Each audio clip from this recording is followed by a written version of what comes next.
Assalamu alaikum masu kallon mu da sauraron mu. A yau muna tare da matashi dan kasuwa, dan gwagwarmaya kamfanin siyasa. Assalamu alaikum.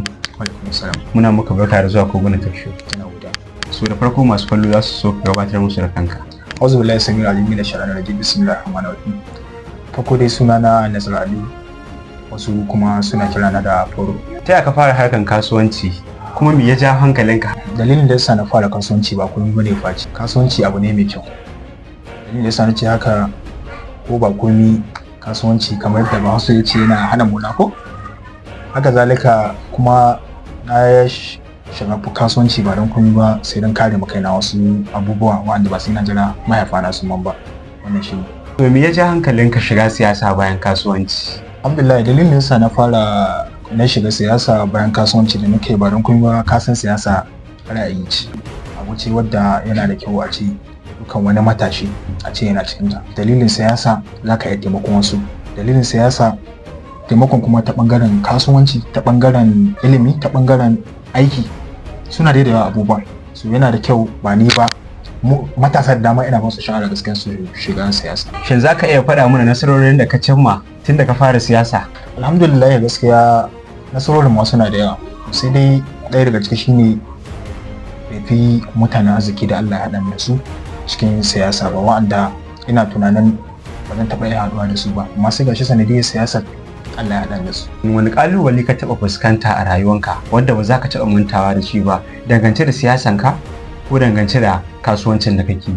Kasan dukkan mai rai yana tare da ƙalubale ko ba gaskiya ba, to sai dai akwai daga cikin wanda zai iya zama maka wanda abu ne wanda ba za ka taɓa mancewa da shi ba. Shine ɓangaren kasuwanci na bukacin wani kes da ni an kawo mun abu ne na sata wanda kuma ya kawo mun abun ban taɓa tunanin cewa zai kawo mun shi ba, kuma da suna abu ne na sata wanda yadda da aminci ta same sai ka gane sai gashi sanadiyar wannan abun na lusin jari na, sannan abun da ya fi bata mun rai na faɗa maka tabbas kalubale ne ba don komai ba saboda yau in ka zaka shekara kana faɗa ma wani kai ne da gaskiya sanadiyar wannan abu wani kallon zimari a Allah ka sani ka da wannan abu to wannan abu shine bata mun rai duk da cewa tabbas ni ya sani ina da gaskiya tun daga shi Allah ya wanke ni daga wannan abun kuma har na dawo da nika kusan ma yanci na samu wani achievement wanda ma can baya ban same shi ba shi sanadiyar wannan abu. Shin wani shawara zaka ba wa matasa masu son shiga hulɗar siyasa? Shin siyasan za su fara ko su fara kasuwanci? Kasuwancin abu ne mai kyau wanda yana da kyau ga rayuwa a ce kana da tsari plan A and B.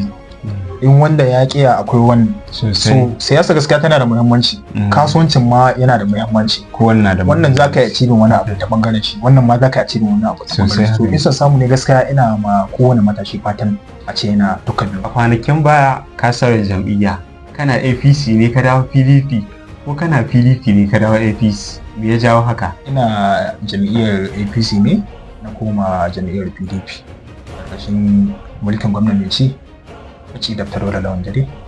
Ba kudan komai ba saboda idan ka kula yanzu yana da kyau ga rayuwa a ce kana lissafin wasu abubuwa. Menene zaka cimma mai kyau kuma a matsayinka wanda ka son ci gaba? Yana da kyau a ce ka san abin da ya kamata ka lissafa wanda zaka cimma wannan ci gaban. Abu na farko gaskiya idan ka duba dalilin da yasa na yi da kamfen na bar jam'iyyar APC na kuma ma jam'iyyar PDP karkashin jagorancin gwamna Dr. Lawan Dare ba don komai ba in ka kula tun lokacin da jihar Zamfara an fara mulkin farar hula daga tsohon gwamna His Excellency Dr. Ahmad Sani Aliyu Bakura, aka ce H.E. Mahmud Aliyu Shinkafi, aka ce H.E. Dr. Abdul Aziz Yari, sannan aka ce H.E. Dr. Bello Muhammad Matawalle, sai kuma na yanzu jagoran mu H.E. Dr. Lawan Dare. Duk wa'annan da lissafo ma ba mu taɓa samun wani ci gaba jihar Zamfara irin ci gaban da muka samu ga H.E. Dr. Lawan Dare ba gaskiya. So wannan ci gaban yana ɗaya daga cikin abun da yasa ka dawo abin da jamun ra'ayi na canza jam'iyya saboda in zan lissafa ma a lot of things suna da yawa abubuwa na ci gaba da wannan ya kawo mana H.E. Dr. Lawan Dare wanda ba su malis. So wannan abubuwan suna ɗaya cikin abun da ya jamun ra'ayi na yi da kamfin na koma ko in ce na baranta da kaina daga wancan tafiyar na bi tafiyar H.E. Dr. Lawan Dare. Wani ƙuduri kake so ka cimma nan ba ya jimawa ba? Ƙuduri ne babba don in su samu ne akwai abin da ya fi ƙuduri a kira shi.